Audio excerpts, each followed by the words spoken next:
No niin, edustuksen kapteeni Juho Väisänen. Mitenkäs se on kesä mennyt? Hyvin on mennyt. Nyt on kelit on kohdillaan. Silloin huhti-toukokuun vaihteessa ruvettiin reenaa äijien kanssa porukalla. Ja nyt ennen juhannusta päästiin omatoimijaksolle ja maanantaina jatkuu joukkueen kanssa sitten. Että on saatu puolitoista viikkoa tässä nyt aikaa perheen kanssa ja reenata itekseen ja pää saa lepoa ja tosi hyviä reenejä. Pasi on pistänyt vähän on pistetty naksu kovemmaksi reeniä fysiikassa ja ehkä pallon kanssa vähän enemmän viime kesänä. Erittäin hyvin maistuu tällä hetkellä, ainakin itselle. Kyllä. Sanoit, että maanantaina jatkuu joukkueen kanssa, niin milläs mietteillä nyt niihin reeneihin ja sitten ihan tulevaa kauteen?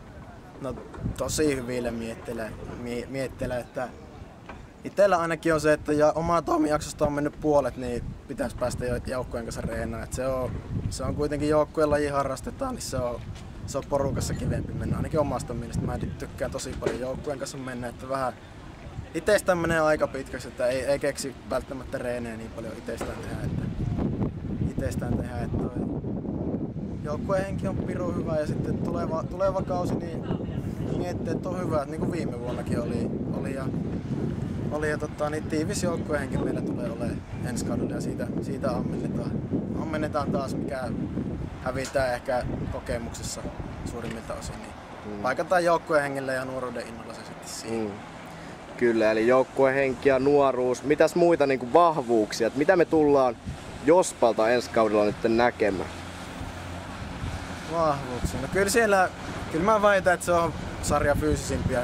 Tai niinku fyysisestä kunnosta. Ei välttämättä isoa kokoisin, mutta kyllä meillä on kunto on kohdilla ihan varmasti kausi loppu. Pasi pitää huolen siitä hommasta, että meillä on fysiikka kohdillaan. Ja ei niinku jalka ei tule taaskaan loppu kesken. Et se on sitten, mitä viime kaudella nähtiin, että se nuoruus kostautuu välillä, niin siitä on taas pojat on vuotta vanhempia, ketä viime vuonna oli mukana. Että hirveästihän meillä uusia kavereita ei kuitenkaan, että muutama tuli uusia.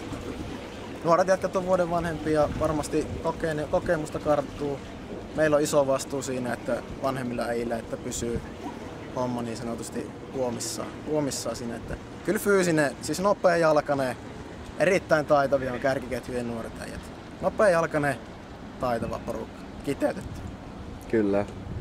No mitkä olisi kapteenin terveiset nyt joensuulaisille ja itäsuomalaisille salibändifaneille?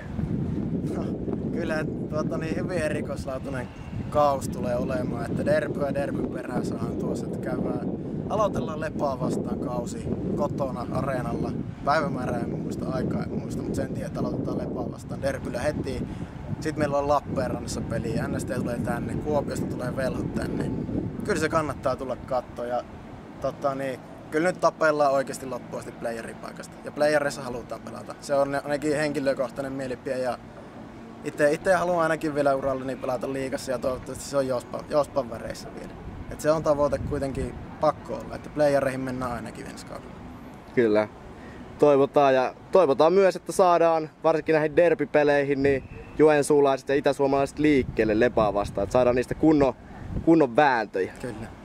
Noniin, hyvä. Kiitos. Kiitos.